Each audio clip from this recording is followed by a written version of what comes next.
बचत गटातील महिलांसाठी मोठे निर्णय. सर्वप्रथम 9 जिल्ह्यातील महिला लाभार्थ्यांना याचा खूप मोठ्या प्रमाणामध्ये फायदा होणार आहे. काय निर्णय घेण्यात आलेला आहे या संदर्भातील माहिती राज्याचे मुख्यमंत्री देवेंद्रजी फडणवीस यांच्या माध्यमातून जी देण्यात आली आहे ती माहिती व्यवस्थित आपण या व्हिडिओच्या माध्यमातून समजून घेणार आहोत. जर तुमच्या कुटुंबात एखादी महिला बचत गटाचा लाभ घेत असेल तर हा व्हिडिओ त्यांच्यासाठी महत्त्वपूर्ण आहे. त्यासाठी नक्की हा व्हिडिओ शेवटपर्यंत पहा. तत्पूर्वी चॅनलवरती पहिल्यांदाच आला असाल तर चॅनलला सबस्क्राइब करून ठेवा. व्यवस्थित माहिती समजून घ्या.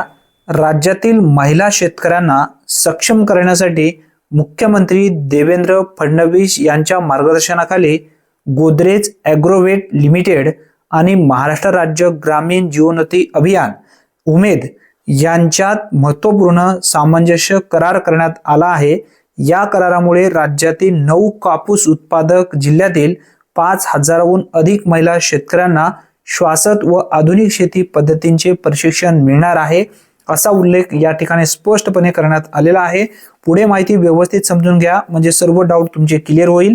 महाराष्ट्रातील शेतकरी हे राज्याच्या अर्थव्यवस्थेचा कणा आहे. शेतीवर अवलंबून असलेल्या हजारो कुटुंबांमध्ये महिलांची भूमिका निर्णायक आहे. ॲग्रोव्हेट सोबतचा करार शाश्वत शेती, महिला सक्षमीकरण आणि ग्रामीण अर्थव्यवस्था बळकट करण्याच्या राज्य शासनाच्या कटिबद्धतेचे प्रतीक असल्याचे मुख्यमंत्री देवेंद्र फडणवीस यांनी सांगितले आहे. या योजनेच्या पहिल्या टप्प्यात कोणकोणते जिल्हे समाविष्ट आहेत हे पाहून घ्या. यामध्ये सांगण्यात आलेले नागपूर, अमरावती, यवतमाळ, वाशिम, परभणी, जळगाव, बीड, अकोला आणि नांदेड या 9 जिल्ह्यांचा समावेश आहे. 50,000 एकर क्षेत्रावर 5,000हून अधिक महिला शेतकरी आणि 100 स्वयंसहायता गट या उपक्रमाचा लाभ घेणार आहेत. पुढील 3 वर्षात हा उपक्रम 500हून अधिक स्वयंसहायता गटापर्यंत विस्तारित करण्यात येणार आहे. तसेच कापसाबरोबर मका व इतर पीक उत्पादक शेतकऱ्यापर्यंत हा उपक्रम पोहोचण्याचा मानस आहे. आता या ठिकाणी काय फायदा महिलांना होणार आहे हे समजून घ्या.